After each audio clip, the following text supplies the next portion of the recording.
My true story from California. My son said, "You're too old to have opinions."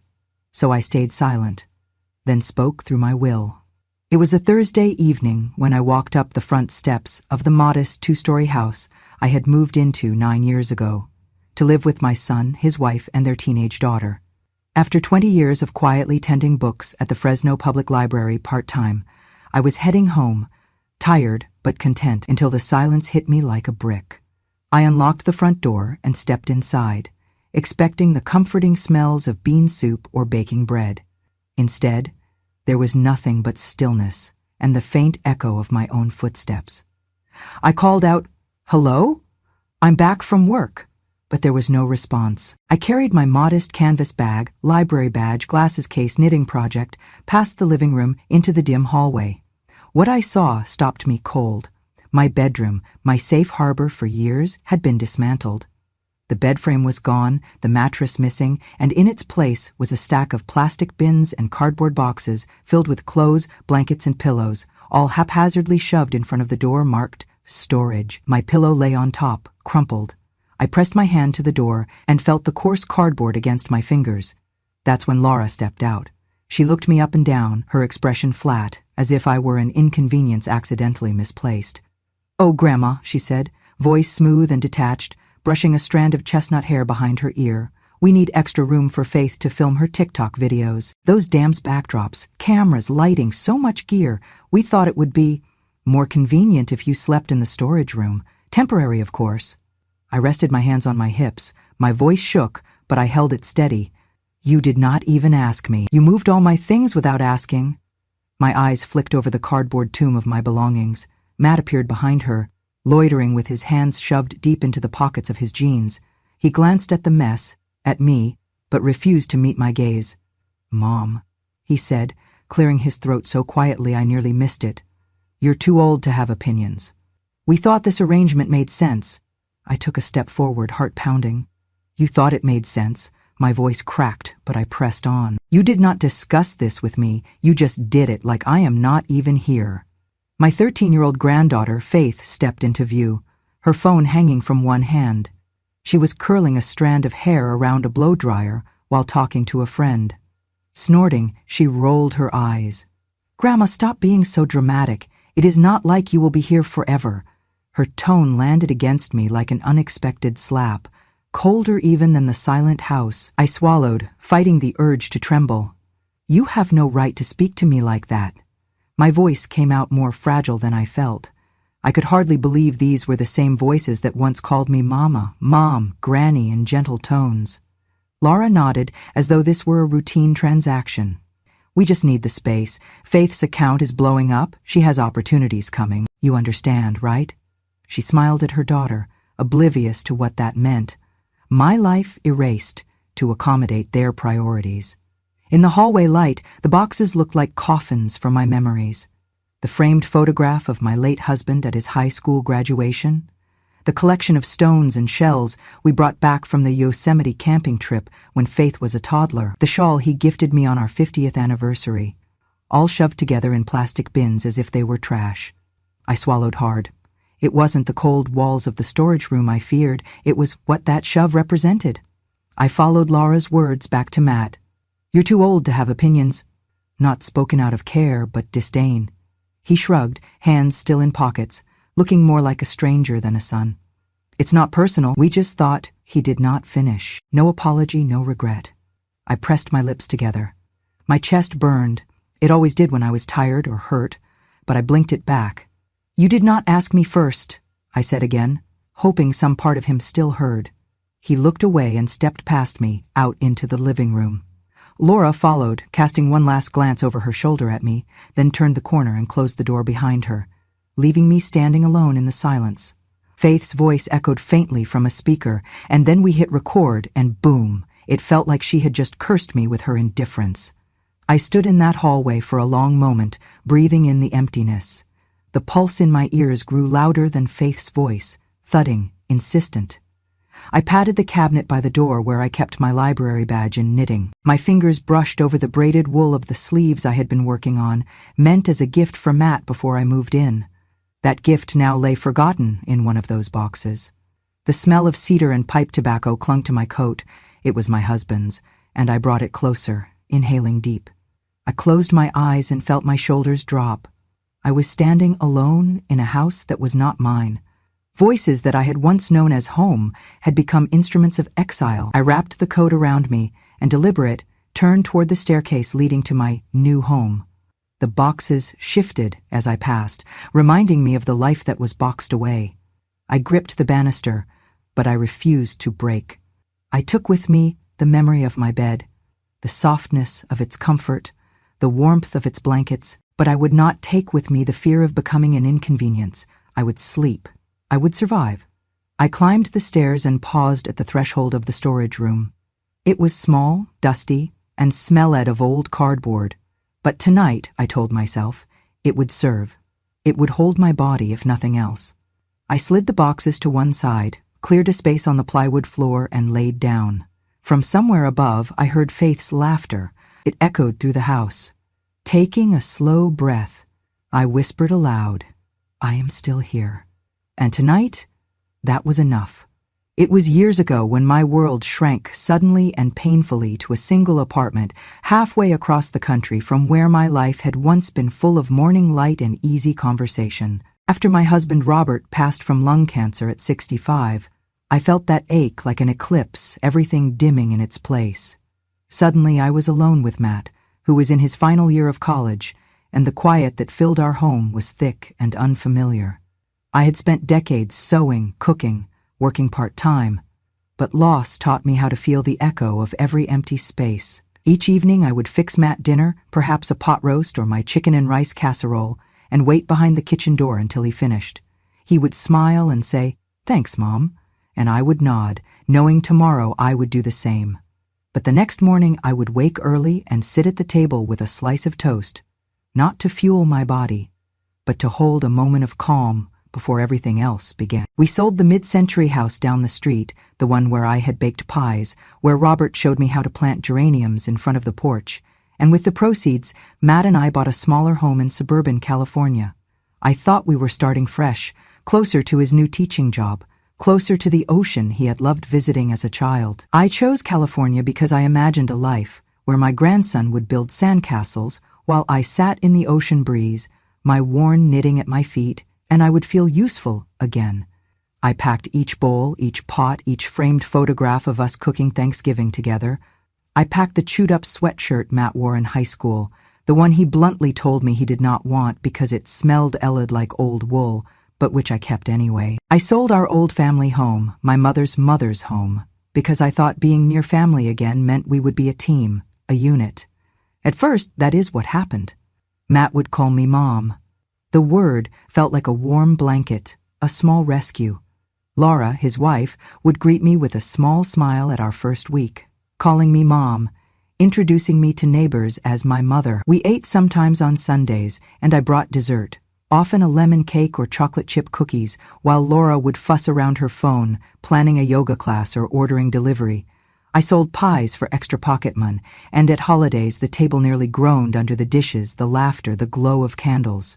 But within months, something shifted. Mom changed. I found myself called Ellen by both of them. It was like they pressed their palms against my voice, muffling who I had been. It happened gradually. They left out the title accidentally or with casual indifference, but once it fell away, the walls of that title stared back at me. I was just Mom, not Mom. My name stripped of soft echoes, ending with an N cold as reading on paper. Mom, can you pass the butter? Became, Ellen, the butter, please. It was subtle, but it left me feeling foreign in a place I had once made home. I remember the first time it really hurt. It was late afternoon. The golden California sun streamed through the bay window. I had woken early and skipped breakfast so I could go shopping. I had learned ballet slippers were dearer than I expected, and I wanted to surprise my granddaughter. She had told me that ballet class made her feel graceful, alive, and so I canceled my toast, forced down a glass of orange juice, and left with my purse, buying the pink satin ballet flats, smallest in the store. I wrapped them in tissue paper with a small ribbon and set them on the kitchen table that evening. When Laura and Faith came home, I watched as Faith caught sight of the box. With a burst of excitement, she tore it open, danced a little pirouette in the kitchen, her face lit up like she was chasing sunlight. "These are perfect," she said, hugging me with arms that once clung to my leg when she learned to walk. I smiled, my heart full, thinking this was why I had come. This was what I had bought my morning fast for. 2 nights later, I was washing dishes when the kettle boiled. In the quiet, Faith walked from the living room, her socks whispering on the floor. She glanced at me, rolled her eyes, and muttered, "Grandma, you spilled again." She pointed to a small ring of water around a saucer on the counter. My hands froze on the sudsy plate. I looked at the ballet slippers lined up tidily by the stove. They looked abandoned, perfect but forgotten. She was right. I spilled again. It was careless. But that moment I felt a cold twist. I had given up my breakfast, wrapped my chest with worry and hope, and now she mocked me for a drop of water. I did not answer. I dried my hands on a towel and walked out of the kitchen, down the hallway to my room, ignoring the lump in my throat. That night, in the hush of my small room, I opened my worn leather diary, the one I began after Robert passed, when each day felt like a question I could not answer out loud. I wrote about that water spot, about the pink slippers, about Faith's eyes that had danced for a moment, then cooled like dew before dawn. I wrote for 3 hours, long after midnight, until my hand ached and the candle burned low. I wrote of the weight of my mornings without toast, the ache of a name changed, a daughter-in-law's glance sharper than I had ever felt before. I wrote, because a woman cannot lose her echo without remembering where her voice fell silent. I traced each letter carefully to keep my mind steady, to know that if the wind snuffed out everything else, my memory would not break. The next morning, I did not speak of it at the table. I offered coffee and soft scrambled eggs. I moved the pink slippers to a shelf where Faith would see them every morning before ballet practice. I laid out a small plate with 2 biscuits and honey and set it in the kitchen nook before anyone woke. The smell of orange marmalade filled the room. I watched Faith dance out the door, head held high, her ribboned hair catching the light. I tucked a quilt around me and opened my diary again. On the page was the kind of resolve that only years of soft disappointments can forge. I would no longer be invisible. I would still care, but not at the cost of erasing myself. That day I typed a subject line in my email, "Mom needs a room." I attached a scan of my bank statement. Enough savings to pay my own way. No polite preamble, no explanation, just the subject and the attachment. I included in the email that I would be moving out at the end of the month unless something changed. I hit send and felt my chest tighten, but I nodded at the quiet dignity of doing something rather than remaining crushed by silence. The ping of the sent message sounded like a small bell of dignity. I packed only a few quilts into a bag and returned the key for Mom's room to Laura with a note. "Thank you for your hospitality." I stepped into the hallway, feeling both lighter and ragged, but unbroken. I was giving up bricks of memory, but reclaiming my voice. And as I walked away, I carried with me the morning air that held a promise. I would go someplace I mattered again. It was past 8 o'clock when I came in from the grocery store, the paper bag heavy with vegetables and canned beans I was planning to cook for dinner. I paused at the threshold of the living room, noticing the glow from my son's laptop and the faint laughter of voices. I set the bag down softly and moved closer, as quietly as the creak of old floorboards in this house would allow. Matt was pacing beside the coffee table, phone pressed to his ear. He glanced at me but did not pause his stride. His voice was low, clipped. "Just say she's disoriented," he instructed. "She talks to the kettle sometimes, sleepwalking, whatever. That's enough, right?" I stood frozen behind the sofa, my heart squeezing in that moment between disbelief and something else. Fear, maybe? The kettle? My nightly companion when I brewed tea after reading or knitting? How could he use that as proof against me? I forced myself to breathe, taking a step back, almost knocking into a floor lamp. I bit my tongue and retreated, edging toward the kitchen for 3 quiet minutes of composure. I clutched the bag of groceries close to my chest like a shield. I had never been someone to lose my temper or my voice to something so orchestrated. Out of the corner of my eye, I saw Faith, my granddaughter. She held her phone in one hand, the other raised to record. She pointed it at me, smiling indulgently, then glanced at Laura and mouthed something. My heartbeat accelerated, and I thought the world had receded, leaving only the sharp realization that they were plotting. Recording me, editing my words, building a case. A case for being disoriented, crazy, no longer useful. That glassy label meant not needed. Forcing me out. Laura's voice floated down the hall, blissfully unaware she was still loud despite standing near the stairs. Stage 4 Alzheimer at 49? At least they'll take care of her. There was that nervous laughter again. A quick peal, like she wanted to make a joke, cover the cruelty. And then, wouldn't that be a relief? Mom can finally sleep without forgetting where she is? My hands shook. I leaned against the countertop, gripping a jar of tomato sauce for balance. The storm of injustice and sorrow twisted in my chest. I closed my eyes and waited for them to finish so I could walk out and say something firm, motherly. But the calm that fell on me was not silence, it was resolution. I would not give them that moment of spectacle, not tonight. Without knocking, I opened the front door and stepped onto the porch, letting it close behind me softly. I pressed my palm against the glass, steadying my breath in the crisp night air.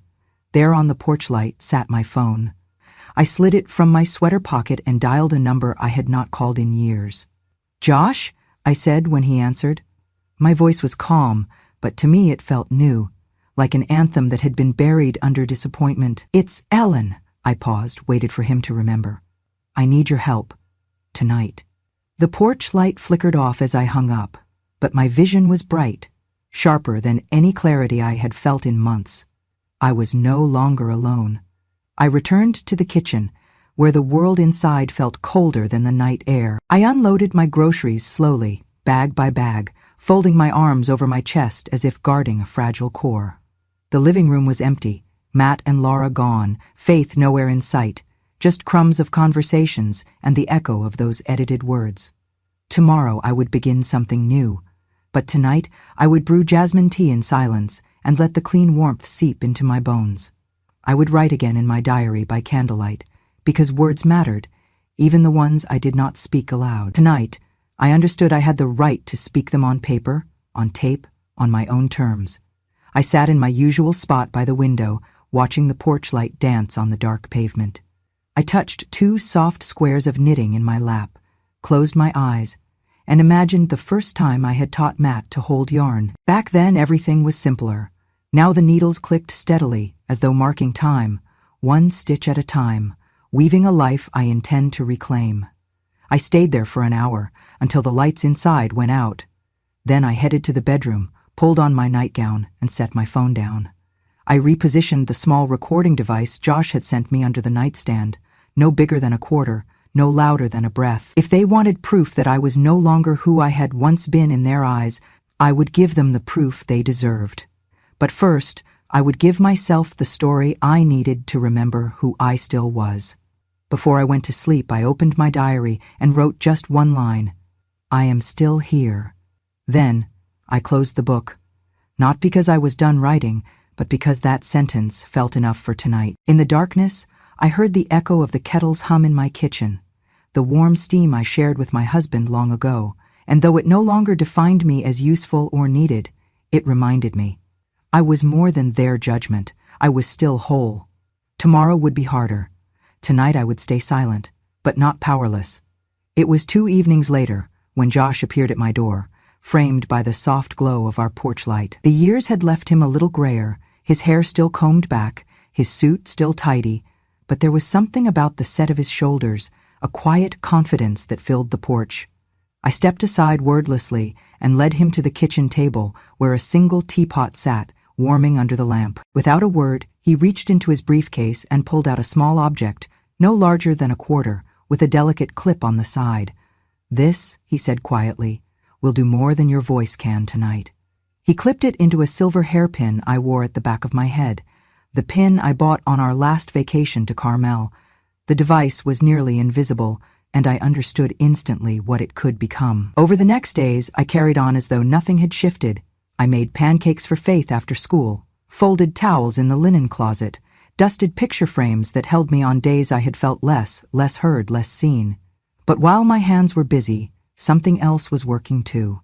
A record of ugly truths no one would want filmed. Laura's voice, high and breezy, when she walked in unexpectedly one afternoon and sneered, "She's like a discarded balloon, just a useless womb that outlived its purpose." And my breath caught in my throat, though I kept folding towels.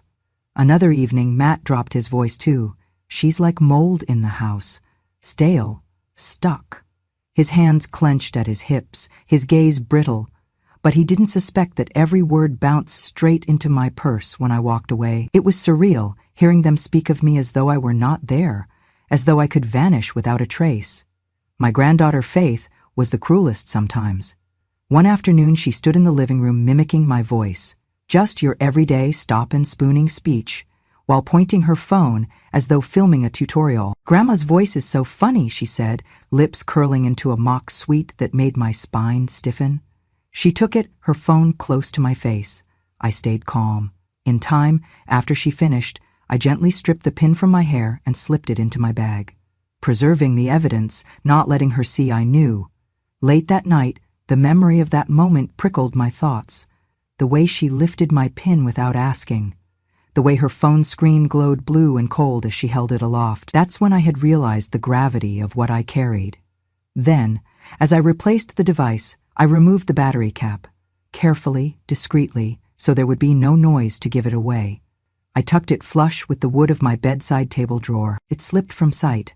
I closed the drawer with the ease I had learned over these weeks. No hint, nothing to betray what I was doing. But I felt powerful. Josh called the next morning to check on me. I said I was fine, no need to come, I would manage from here. I felt a strange determination blooming inside, the kind that told me my worth was not measured by the approval of those who reduced me to convenience. Every day, I kept the device hidden, letting their voices spill secrets they thought safe behind closed doors. But I had found my own door, and I was holding the key.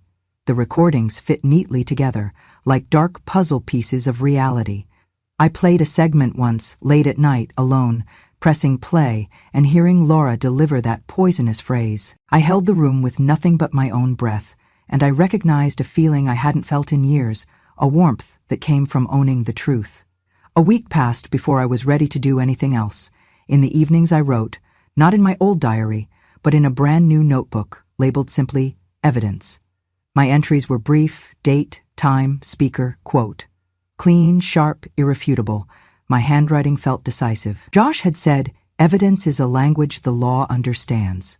So I spoke it in the neatest letters I could. During those days, I also began going through our papers. Statements, deeds, wills, stock certificates, all stored in the spare room under lock. I pushed aside layers of dust and took inventory. I logged every account, every shared asset. I could feel the weight of all I had given them in trust. But now I knew trust alone was not enough. I would turn those pages into proof of what I still controlled. All the while I moved with calm deliberation, no shouting, no hidden cameras, just a simple device in my hair that captured voices and kept my words off their lips. I imagined sending them what I had gathered someday, and the thought brought a relief deeper than any cup of tea. One afternoon, Faith nearly opened the drawer. I watched her hand creep toward it as we stood side by side setting the table. My heart beat fast enough to echo. Her fingers paused. I swallowed and offered to help with the plates. She shifted, nodded, and left, her phone tucked into her pocket. I closed the drawer and wiped my thumb across the grain of wood, as though claiming the space again. Now I felt ready. I was no longer the quiet grandmother fading into wallpaper. I was a witness. And soon I would speak, but only after the evidence spoke forever. That night, as I lay in bed, I held the hairpin in my hand. I traced the device with my fingertip, then placed it beside my journal. There, under the lamp's glow, I wrote a single line. I have a voice that cannot be erased. It was true, and for the first time in a long time, I believed it. It was early morning when I arrived at Josh's office. The sky was still soft gray, each breath of air crisp with the promise of change. Josh greeted me with a nod, placing a familiar mug of black coffee before me. We sat at his desk, old wood flecked with the years of documents processed and quiet assurances given. "I admire your resolve," he said quietly. "This is not easy." I nodded once, swept a stray silver strand behind my ear, and laid out a folder I had carried in my coat. "These are all the accounts I hold jointly with Matt: stocks, savings, miscellaneous bonds." I tapped the top document. "I want them out of his name." He raised his eyebrows but did not hesitate. "You understand what you are doing?" "Yes," I spoke evenly. "I do not owe him anything, not after tonight." The memory of what I had gathered weighed clear and cold in my mind. First, we drafted the new will. I decided on 60% of my estate to go toward Silver Wings Foundation, a non-profit that shelters elderly women who have been abandoned or mistreated. These were women whose dignity had been chipped away until they felt invisible. I wanted to honor that, my gift as a witness. Next, 40% went to Amelia, the registered nurse who had cared for my husband during his final months. She had no obligation to me, but she sat beside me during the nights when grief was too loud to bear alone, helping me tie shoelaces, reminding me to shave, urging me to eat. I had taught her to read when she barely knew her letters, her name, the alphabet she traced with trembling fingers. I wanted Amelia to have something of mine, something she could claim as hers, done by lasting kindness. Josh watched me write out the clauses and sign. Then he slid across a deed transfer for the stocks. I withdrew my signature from the shared account technologies and inserted it into a sole provider clause. Finally, he led me to the bank. It was quiet at this hour, the lobby still echoing faint footsteps of cleaners. We approached the safe deposit area. He entered his code, handed me the key, and I opened the black steel door to reveal a small safe. Inside lay a single envelope addressed to Josh, and beneath it something smaller, my USB. Musty leather journals, the hairpin recorder, a few legal receipts. "Why here?" I asked softly. He smiled a gentle half-smile. "So it is not your home children can search without cause." I placed the USB inside, together with a note in my handwriting. "If I die unexpectedly, medical accident, disappearance, whatever, open this first. Justice exists here." Josh nodded. "Good." We left the bank together. He walked me to my car and finally asked, "Ellen, do you want me to deliver the notice, or would you rather—" I looked up. There was a stillness in his eyes that mirrored my own steadiness. I paused. "I want to do it myself, by mail." He nodded and uncluttered a single envelope from his briefcase. Inside, a typed letter giving 30 days' notice that I would be vacating the house. He sealed it for me. When I drove away, I held the envelope in my lap, breathing in the clean morning air. I did not feel cruel. I felt necessary. I had agreed to disappear from their expectations, not to disappear from life. That evening I baked an apple pie for the final time in that kitchen. The crust was flaky and golden. I sliced one piece, the crunch edged perfect, just as Matt used to like it. I placed it on a paper plate, covered it carefully, and tucked it into the mail notice envelope for delivery later. Later that night, I took everything I would need: a small suitcase, my knitting, a few journals, and that ring I had worn since Robert's death, and I left. The house was quiet, the lights off. I did a final walk-through, touching the living room table where Laura once mocked me, lingering by the window overlooking the garden I had planted. When I closed the door behind me, I did not turn around. I drove into the dusk and watched the sky swell with violet light. I felt no regret. I had learned the power of my own worth. I had given away everything that tethered me to a life I no longer shared, but I held something they did not: my dignity. At a little guest house near the foothills, I set my suitcase down, tucked the pie into a basket, and settled in. I brewed a cup of tea, pulled out a notebook, and began to write the first letter of the next chapter. I had stayed silent for long enough. Now I signed with intention. I spoke without raising my voice. I signed with clarity. And I finally chose peace. That night I slept with drive and determination humming beneath the quilt, confident that even when I stopped speaking, my actions would echo. It was the morning I baked one last apple pie in that kitchen I'd called home. The house was still and empty of voices. I measured each ingredient with precision, the way I always did: 2 cups of flour, a pinch of salt, 6 crisp Granny Smith apples sliced thin. I rolled the dough with steady hands, humming a lullaby Robert used to sing. As the pie baked, golden steam curled into the air, sweet and heavy with memory. While it cooled, I sat at the table and laid out everything I intended to send. A single dried apple slice, long kept in a glass jar, labeled Matt's favorite crisp edge. The original family photo, unedited and uncropped. Me standing at the table, arms wrapped around my smiling grandson. The small USB drive containing every recording I had gathered, and a folded letter in my handwriting. My voice might not be loud enough to reach your world, but the recorder hears clearly. Once the pie cooled, I sliced a perfect wedge, thin, crunchy edge, soft in the center. I wrapped it carefully in a piece of parchment, then placed it inside a simple brown box I'd purchased at the post office. Beside it went the dried slice, carefully labeled, the photo, the USB, and the note. I closed the lid and tied twine around it. I drove early in the afternoon to the post office near the foothills. The sky was overcast, light drifting like old promises. The postal clerk scanned the box, set the receipt in my hand. I nodded, voice barely a whisper, "Thank you."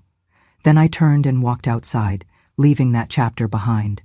The next evening, I sat by the fireplace in my little guest room, sipping chamomile tea when my phone lit up. Matt? Then 5 more calls.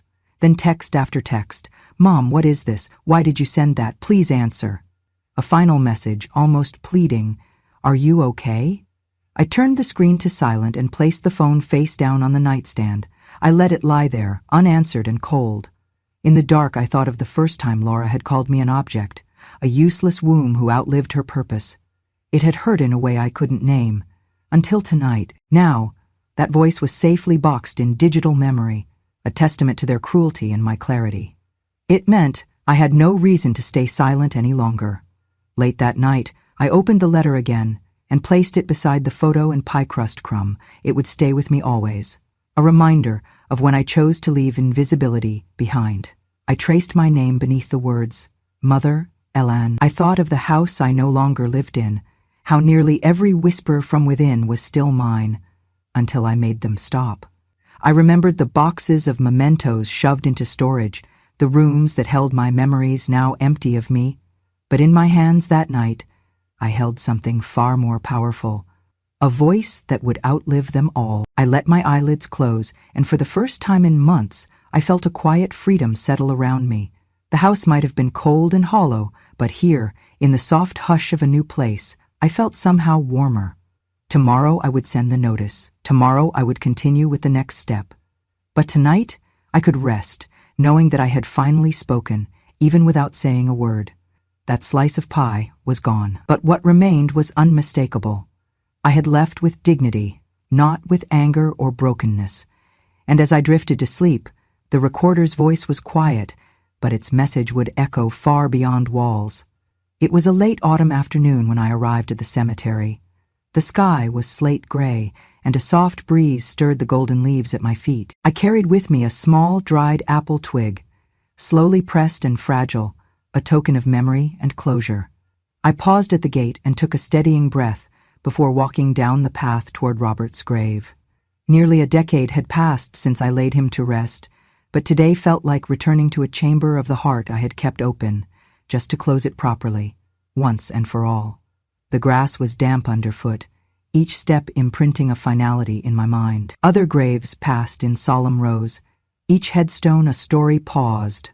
When I reached Robert's marker, set in polished granite with the words beloved husband and father, loved quietly, fought fiercely, I knelt and placed the twig gently against the base.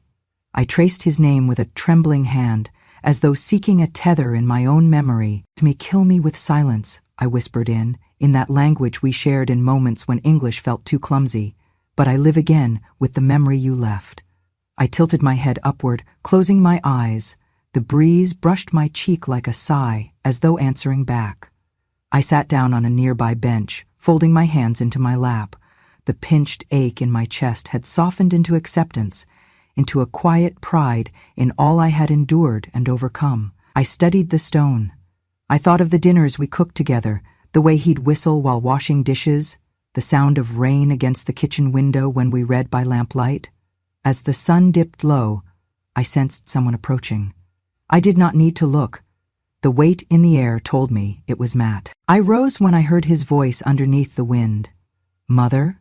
He sounded brittle, his voice hushed as though he were inside my chest. I turned slowly, watching him step onto the grass. He wore a coat too light for the season, like a last-minute apology. He stopped a few feet away, eyes red-rimmed. "Mother," he began again, his voice cracking. I'm sorry. I didn't know how much you were hurting." I kept my gaze on the gravestone. I traced the letters with my fingers. Robert's name, our years together. It felt steadier than looking at Matt. He swallowed, stepping closer. "I screwed up. I know that now." I exhaled slowly. "You don't need to understand anymore. No apology could rebuild what had been chipped away. I've played my part. I had walked through every scene they wrote for me, played every role, caregiver, grandmother, silent guest in my own home. Now that act was over." He flinched, but did not press further. The silence hugged us both. He rubbed his coat collar, looking down as though the grass held the answers he could not find. Then he looked up. Can we talk?" I turned back to the gravestone and rested my hand on top of it, a gesture of farewell. "There is nothing to say," I offered gently. "Just truths I have already signed." He nodded, as if he finally understood. He stepped back, took one last look. "Goodbye, Mother." His voice softened to a breath. Then he turned and walked away. I watched his shoulders recede, the space between us growing, safe, final. I stayed another moment, letting the breeze stir the leaves around us. I closed my eyes. I felt a wash of relief, not bitterness, not pain, just the quiet certainty that this was the end of that chapter. I stood and brushed a stray leaf from the footstone. I straightened the apple twig and left it neatly beside Robert's name. I walked away from the bench without looking back. My steps were calm, measured. The path led through fallen leaves toward the iron gate.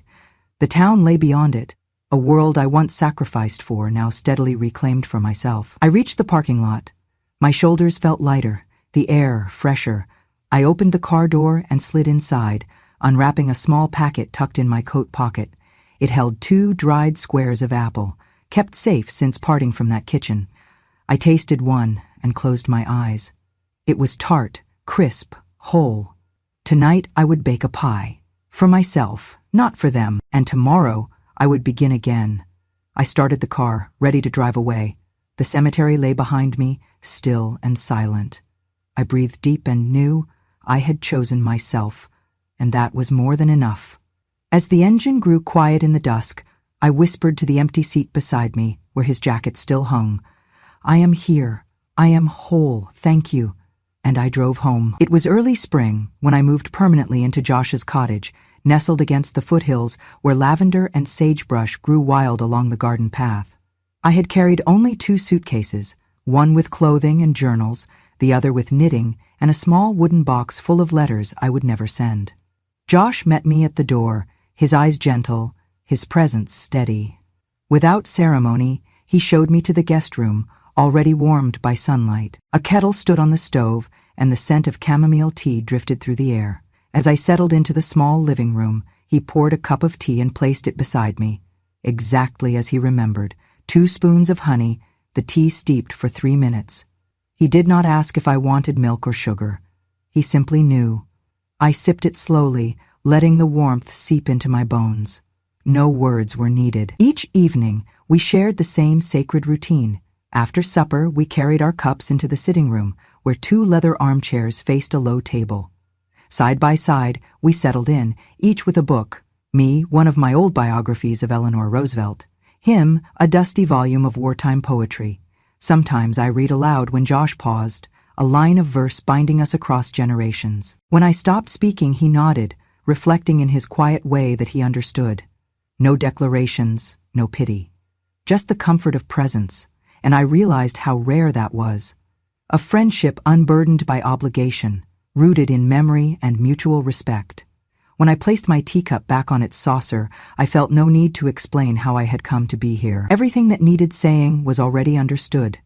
That I had felt lost, and now I had found a place where I wasn't expected to disappear into silence. One afternoon, I found a letter at the door, postmarked from another town. It was from Amelia. Dear Mrs. Ellen, I hope this finds you well. I am delighted to share that my new clinic, Renewal Health, is finally open. There's a plaque above the door with your name on it. I wanted you to know that your kindness lives on.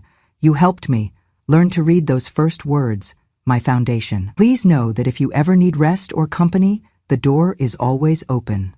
I folded the letter slowly with trembling fingers, the paper soft under my hands. A vision formed. That small clinic, the name Ellen Hudson engraved above a door where people might walk in, expecting care and finding kindness. That name carried not price or possessions, but purpose. I felt, for the first time, that I had not traveled so far only to disappear. Josh noticed my silence. He set aside his book and looked at me with gentle curiosity. I held up the letter between us. He read it, eyes brightening. You gave her more than lessons, he said softly. You gave her confidence. I nodded, swallowing the lump in my throat. I think maybe I helped a life bloom even after mine felt like it was closing. He reached out and rested his hand briefly over mine, a gesture warmer than words. In the days that followed, I found myself writing again, this time not to collect evidence or build wills, but to speak from a place of resolved power. I wrote a letter meant for no one, to be kept in my chest of journals. My children no longer need to hear my voice, but many others will. Through her I live, through acts, not expectations. I did not seek to be remembered, I only sought to remember. I wrote it in the mornings, whenever the sunlight reached my desk, warm and patient. When I paused, I looked out the window toward the mountains, blue and vast, their peaks unmoved by any human story. I felt the distance between what I had lost and what I had built, and it felt enough. One evening, after supper, I placed an envelope on the windowsill. On it, in my shaky handwriting, I do not need anyone to remember me. I just need me not to forget. Josh glanced at it before closing the curtains. He didn't speak. He didn't have to. That night, I brewed chamomile for two and set it on the table. When Josh returned with our tea, I closed my book and let my eyes rest on him, on the soft lamplight, on the veil of quiet contentment that now filled the room. I had left behind a life that squeezed me into invisibility. Here, I had found a life that valued silence as much as speech, stillness as much as sound. I realized then, I no longer measured worth by the volume of voices around me, but by the steady heartbeat of my own purpose. The next morning, sunlight crept through the curtains in long, pale beams. I woke early, feeling the kind of spacious peace I had not felt in years. I sat in the armchair, closed my eyes, and remembered how to dwell inside my own breath, to rest without guilt, to exist without apology. And in that light, I understood that the loudest stories are not always shouted. Sometimes they are written in quiet chapters, woven softly into hospital hallways, library stacks, and friendship that comes without pretense. It was a life I had rethreaded, not for applause, not for recognition, but for the steady, unassuming triumph of a voice that refused to be erased. I leaned back and whispered into the dawn, I am here, I remember. If this story touched your heart, if it reminded you of someone quiet who once gave everything and asked for nothing, then I invite you to stay with us. On Grandma True Stories, we tell the truth, the kind that sits deep in the soul and never quite fades. Stories from women who were told they were too old, too quiet, too dramatic, until they remembered who they really were. So if you believe that silence holds power and memory holds justice, then please subscribe. Hit that bell so you never miss a whisper that matters, because here, when a grandma speaks, the world finally listens.